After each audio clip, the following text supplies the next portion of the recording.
Hi. I really hope that this is in frame. I really can't see myself. So, hey everyone, Adam here.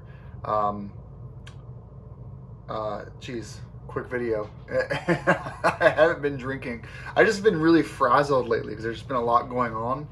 I hear it all the time from my friends who are retired. They're like, I've never worked harder since I retired. And I feel that way in the wintertime. It's like in the summer, I feel like I have no time because I'm always riding, going to events and meeting people and doing stuff. And then winter comes, I'm like, I'm going to work on the bikes and then I'm going to be bored. And then I'm not bored. I'm like completely busy. So this is the GS right now, the 1200 GS. Electrical work is all done from the other day. The last thing I need to do is install these quick fuel disconnect releases for the tank, which I'll do a video on. I need to drain the tank, I think, which is going to suck, but oh well. Then we have to do the spark plugs and the valve check, and then put the bike back together, and it's done. I am toying with the idea. If anyone knows anyone at Recluse, it's like $700 for a clutch pack from Recluse for the R1200 GS, and I guess any R1200 model would work. And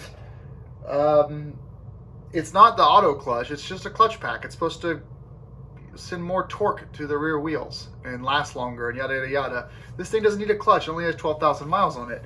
But I thought, well, that'd be cool to get one. And I almost bought one today, and I'm like, what are you doing, dude? Just calm down. Just mention on a video that you're looking for a Recluse clutch. See, I'm not drunk, I swear. I'm just really frazzled. A Recluse clutch, and see what happens. Just throw it out in the world. Kind of like today, I emailed Bridgestone, and I shouldn't even announce this, but I emailed Bridgestone. I was like, hey, I want to try your new tires. Do you have any promotions? And they're not going to give me free tires. I don't need free tires. I can buy tires. They're $280 for a set. But come on, it'd be fun to get some Bridgestones on this thing and go back to Nobbies. I also have to install the steering damper as well, and then, but yeah, the bike's done. Well, you know what I mean. We're way ahead of schedule. It's February 3rd, way ahead of schedule, and the only thing left to do is going to be installing a fuse block on the F750 GS. Once that's done, Heather will have her Moto Power Puck juiced squeeze hooked up for wireless Qi charging. I did break out my old TomTom Rider 550, which was a beta model they sent me like 2 years ago, and I asked them if they want it back. They don't want it back yet, so I'm gonna put it on Heather's bike for this this stuff. And then I started setting the schedule, and I'll do a video about this. I'll do a video which outlines the entire annual schedule, so that's gonna happen soon. But I'm just screwing around with a bunch of dates. So we got the Down East Rally. I think there's going to be, I think we're going to do this. I think we're going to do JVB's Tech Day in April in DC. And then there's the Down East Rally, right? Yeah, in Maine. And then after that, I've got like a 3-week break, and I think I'm going to do the Mid-Atlantic and Northeast BDR back-to-back, no breaks, by myself. So I think that's going to happen. I think I'm going to be doing both BDRs in May instead of October, which would be great, right? Just take 2 weeks off of work and just do it, because I need to look at the timing, but I think that I've got a gap in work. So in April my gap drops, and then and then in June 1st it picks back up. So I really only have like a couple of weeks where I can actually do anything before summer starts. And once summer starts, it's hard to get away for more than a week. Just the way my work schedule is. So, and then after that, there's a whole bunch of just weekend rallies, like the Puppy Dog Ride. I'm not going to National this year, so I will not be in Montana. I'm sorry. And then I think I was going to do a trip with Heather to either Nova Scotia or Northern Quebec, or Newfoundland. She's a new rider, so we're going to go at our own pace. We're not going to go to a rally. We're going to just head off one day. Take 1 or 2 weeks off work, just head in a certain direction, see how far we get. It's her pace. She sets the pace. No 1,000-mile days like I'm used to doing. And so that's going to happen. And then we have all kinds of stuff. You know, the Pymmy River Rally. Oh, quick. So a couple of things. Oh, I probably shouldn't mention this yet. WriteItForward.org. Chad Warner's thing. I'm participating in that. I've created a team. I will make an entire video about this. I'm leaning on my bike's going to fall over here. I'm making a team on Write It Forward. It's already there, but it's not set up properly yet. Basically, the deal is Max BMW in New Hampshire. We're going to meet there. I want to raise as much money as possible for that cause. I've already given $150, I think, and it goes to a local charity, and then we're going to go on a big group ride. It's going to be a lot of fun. I'm promoting it as a MOA regional coordinator, as the Vermont MOV board member, but also as just a fun guy. It's happening during the Pymmy River Rally in June. So I'm going to have to break away from Pymmy River for the day to go down to Max BMW and do this ride. It's worth it, though. It really is. Good cause. So writeitforward.org, check it out, and I'll do a whole video when I actually want people to sign up, because I really want to get people involved. Oh, shit. March 7th, we're doing a BDR movie locally. Me and another guy are promoting it, and I'll talk more about that in a separate video. And then there is the BDR thing I'm doing. And then also I've just been asked by the MOA to run the MOA Getaway in Warren, Vermont, which takes place the third week in September. So there's that. In addition to, I am also running the Green Mountain Rally in Vermont again. So it's a shitload of stuff going on. In addition to being an MOA regional coordinator, in addition to being a director on the MOV, the Vermont Club, which has 400 members or 450 members, however you want to look at that. So with the more stuff, it's a lot going on this year, I'm trying to say. So even though I'm not riding right now, digitally, I'm spending a lot of time on planning. Like Chip and I are meeting up in 2 weeks to have our first Green Mountain Rally planning meeting. There's also Dirt Days has asked me to come back as a guide for their guided rides in August. Or is it July? I don't know when they're doing it, but you know, I've told them unofficially that I'm not going to be a volunteer for Dirt Days this year. I still will probably attend, but that's all up in the air right now. I just don't have the time to help design a ride and then lead it for 4 days like I did last year. That was just a ton of time. It took like 6 weekends before the event of planning, plus some promotion, and then finally actually volunteering all week, and it was just really exhausting among everything else, because then right afterwards we had the Green Mountain Rally, and this year I've got Green Mountain Rally, and then 1 weekend after the MOA Getaway, which I'm running completely in Vermont. So tickets are on sale now, by the way. You can go ahead and sign up for the MOA Getaway in Vermont. You can also go ahead and reserve your hotel room, and I'm going to use this channel as a way to talk about that. Yeah, big freaking year. A couple other things going on. So anyway, I'm really frazzled, and so I feel like even though like I have the whole biking pieces again, this is nothing compared to what's going on outside of this. In other news, and this is really like premature, but I am talking with Twisted Throttle about doing some stuff with them, expanding upon what we did for Heather's bike, and I don't know how big that's going to get at this point, so don't like hold me to that. It might fall through. You know, in my experience, 9 out of 10 business deals fall through before the signature happens. So, but I've had some really great interactions with them. So you know, we'll see. The biggest thing for me, the only apprehension I actually have right now is that, which is normal, it's not unusual, is the whole like I have to be careful about having other brands on my bike, and I've used the best products. So if something is the best product, I don't really care who makes it, and I think that's the only like personal limitation I have towards just going all in on this deal, which would open it up a world to me of like SW Motec, GV, Denali, certain tires, I think Mitas tires, which are great, by the way, Dry Spec luggage, and a few other brands, RNG. You know, it's a whole portfolio of products for all of our bikes, and so I don't know. So that's just something I'll mention. That's, you know, it's preliminary, and I'll talk more about it if it doesn't go through, and I'll be honest about it. It's like I tell everyone, I'm like, I I just want to run the best stuff, and I don't really care about the money from a more like practical standpoint. I always get the money back in YouTube revenue or in just fun factor. And so, or when the bike, like if I crash the bike off road and it gets me home, then the alt-rider bars were worth it, right? Because like the bike didn't collapse under its own weight. And so not having to buy crash bars in exchange for not making it home isn't something that's really worth it to me. So I'm kind of on the fence in that way, but you know, I'm one thing I've noticed as I get more, this should be its own video, I'm so sorry. One thing I've noticed as I get more in the industry, the more I'm happy that I have a day job, because the motorcycle industry is really small. It's tiny.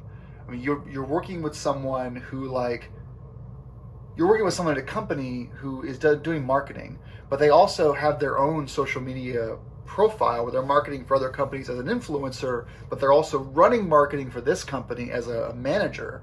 And then they're also competing in amateur events, and they're also like going and demoing new bikes from Triumph, but they're also riding with those Triumph bikes on another magazine. And then they're also like at a booth for some weird company at the IMS show. And you're like, I think you kind of have to do all this to sort of make a living in the motorcycle industry. But then it makes the whole situation for the consumer, you and me, I'm still a consumer at this point, really weird, because it's like, what is actually real? It's a weird, like, I want to talk more about this on a bigger scale, because I want to be a part of that world because it's fun and interesting and exciting, and I feel like I can have a big influence on shaping the kind of products that we all get to use. And also now I'm a Klim ambassador, so I get, you know, Klim stuff, and like that's good because I'm excited. I love their clothes and I wear them all the time, and I've spent $6,000 on Klim gear in the last 4 years.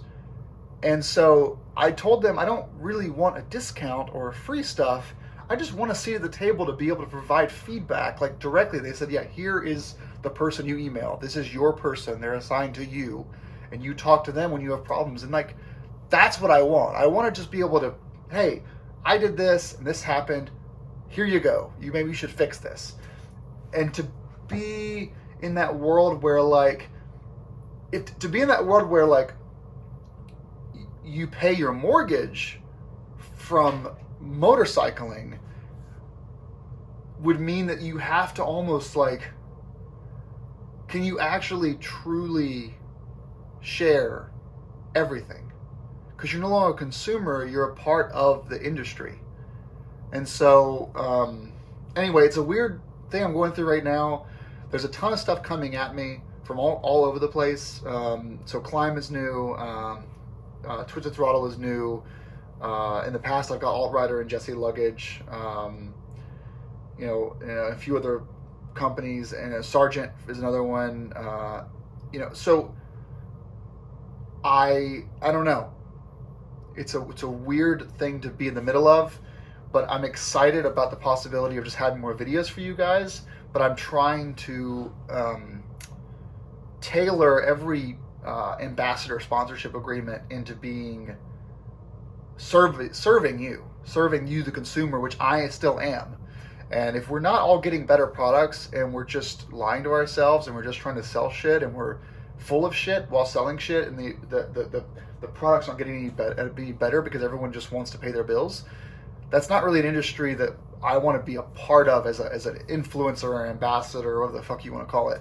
So it's kind of something I'm dealing with. I probably shouldn't have gone on that long about it, but I'm just thinking more about it. I think 2020 is going to be that year where I have to make a lot of decisions around what it means to be in this industry as a non-consumer and how I shape that with the huge ability that I love, which is I don't have to do this at all because I have a day job which I love. And so anyway, that's my little mini not rant, but just talk. But there's a lot going on right now, and I made this video because the Thinkware in video was totally crappy. And maybe I was having a bad day, but I ranted a little bit too much about it. You know, I shouldn't have been so aggressive about it. The build quality is great. I'll make this on video. The build quality is really good. The software is really good. The video quality in this well-lit room is excellent. And there are some design considerations they made that really are good. So the only problem I have with it is you can't cut any of the cables. They run straight to the box. So if you've got a small sport bike, you got to loop a bunch of cables around. But other than that, like, the M1 is really nice, and so I think it's going to be like 4 times better than the one I had gotten previously from Amazon, and so I'm ecstatic about that device. I also just renewed my R-Link by Rever security GPS logging thing that I installed last March. I renewed that for 2 more years, so that cost me $260 for 2 years. I think it's like $150 a year or something like that, so you get a slightly lower price by renewing for 2 years. Again, paid full price for that. They'd even sent me a 4G unit to test for 6 months, and they never offered me any discounts beyond that. I sent the unit back to them because I didn't want it anymore. Happy with my 3G unit, so you know that's something that like, again, I pay for this stuff, right? Unless Bridgestone wants to send me some tires, then I'll take that. But BB-8 came down. We did this. He's actually coming back in 2 weeks because he's going to work with me to finish some of this cable management. We're also going to do the valve check together. We'll get some video with the valve check and the spark plug change. And then he and I will do a video on the fuse block install on Heather's F750 GS. So, yeah, really, really, really exciting. Things are going great. I'm going to post this video up before the next 3 that come out after it. You know, things are just rocking. I just submitted my first article to the MOA Owners News. I highly doubt they're going to accept it. Who knows, though? You know, if they don't, I've got a blog for that, right? I'm not an influencer. I'm just some guy with a blog who takes pictures. And, you know, if people want to syndicate my stuff and not pay me, I'm okay with that. If they don't, it's fine. So we'll see how that goes. Oh, and finally, oh my God, pigs are flying, whatever you want to say, me being the pig, or the GS, whatever. I did create an Instagram account. I'm not really promoting it. Oh God, there's 2 more things. And so that account's out there. It's going to be super unique. And I only mention this to you guys because by now no one's still watching. The Instagram account is going to be where I share things later. It will not be live. It will not be from my iPhone. It will be photos from my SLR. My SLR does have GPS built in, so they are going to be geotagged, which is super cool. And I'm using a Mac application called Flume, so you won't see these photos. Like if I'm on a 2-week-long trip, you're not going to see the photos till I get home. That's just how it is, because I prefer quality over freshness. And I'm also not going to be using it for engaging with people. I'm not going to be commenting on photos, reposting things, liking things, following people. I have all these. So the problem with Instagram is I have all these pictures on my Flickr right now. They're all there. If you go to my Flickr today, you're going to see photos today that are going to be on Instagram in 2 weeks. So I always tell people, go to my Flickr page. But since no one likes to use Flickr, even though the quality is way better and it's full screen and it's better, it's gorgeous, and Flickr is owned by the guy that owns AV Writer, by the way. So Baldy owns Flickr, and you know he bought it a couple of years ago. And I've been a Flickr user since 2005. I've been pro since 2007. So I've been a pro Flickr member for 13 years. And I love Flickr. I was Instagram user like 30,000. So I've been a Flickr user since the very beginning, or sorry, Instagram since the very beginning. But once Facebook acquired them, I closed my account. And so I joined at adam.chandler.adv, and we'll see how it goes. I wish I don't really want to join it, but people seem to want me to join it. So there you go. And then finally, I have recorded my first podcast episode. Oh, so much shit going on. I'm not getting burnt out though. I actually feel really good. And that's been submitted to iTunes. So once that is up, I'm not going to tell anyone. I'm going to wait until I get a couple of episodes recorded with people, interviews. And once those interviews are done, then I will tell people. And here's what's happening. I found that, again, being more of an industry person now, I'm sitting down and I'm talking to and I'm interacting with people that are fucking awesome. Like, one of the people I'm talking to right now is competing in the GS Trophy. Like, tomorrow. She's flying there right now to go compete. I now have contacts with, like, a designer at Climb. I now have contacts with designers at Denali Electronics. I know the guy who owns Jesse Luggage. I've had great conversations with the guy that runs Clearwater. Jeremy over at Altrider. I mean, and plus all the people in this industry that make BMW adventure motorcycling great. Like, even Muriel. Muriel is an MOA ambassador. She runs the MOV. She was an MOA board member, and she lives 20 minutes from me. I see her every week. I want to go interview her and have a conversation about motorcycling and women and changes in the industry and her decades of experience. And I think she's done 500,000 miles under her belt. And so I started a podcast because these are the people that I'm talking to anyway. But why the fuck would I record it? That's why I'm doing it. I want to just record conversations I'm already having with people that I know and bring it to you all. I think they'll be videotaped, honestly, so there won't be any reason for you not to see it on YouTube. But I want to put it in a podcast because here's the thing about podcasts. I love podcasts because when writing season starts, I've got 3 or 4 months of podcasts saved up, and I listen to them all summer. I listen to podcasts all writing season, and I don't believe in watching YouTube while I'm writing. I want the audio form. So these are going to be recorded and put in an audio file, and for you to listen to them on the road. That's the point. So there's really no rush for me to publish it now and promote it, because honestly, it's going to be a kind of thing that you're not going to need to really know about until like April. This is a long episode. I'm sorry, but I had to record something. That ThinkWare video was just terrible. It was bad. But life is good. Thanks for watching. Have a good day. And think of this as kind of like a diary. You guys are following my progress of becoming a legitimate motorcycle industry expert. But just know, the whole time, I don't know what I'm doing. I have no idea. Just having fun. I love riding. I love the people that ride. I love buying shit for the bike. That's it. Just me in a nutshell, guys. And, and also, by the way, this is my 1150th YouTube video in 3 years. It's quantity over quality. All right, everyone. Well, take care. And, oh my God, it's a 22-minute video. I'm so sorry. You can see the M1 over there, by the way. Look at that. Isn't that sexy? I will do another video, though, that's better. But there's the M1 there. And the new Perfect Squeeze is up there. You can see the M1s right there. That's the record start-stop button. The new Sargent seat controller is installed. And here's our current cable management, but it's not permanent. It's just, that's what it is right now, and it will be wrapped up in the next couple of days. There's the rear M1 that's going to get affixed to the back of my luggage plate. It's going to go right under here like that. So, yeah, good shit, man. Good shit. Thanks for watching, and ride safe. And really, I appreciate you guys following this channel. It means a lot. Take care.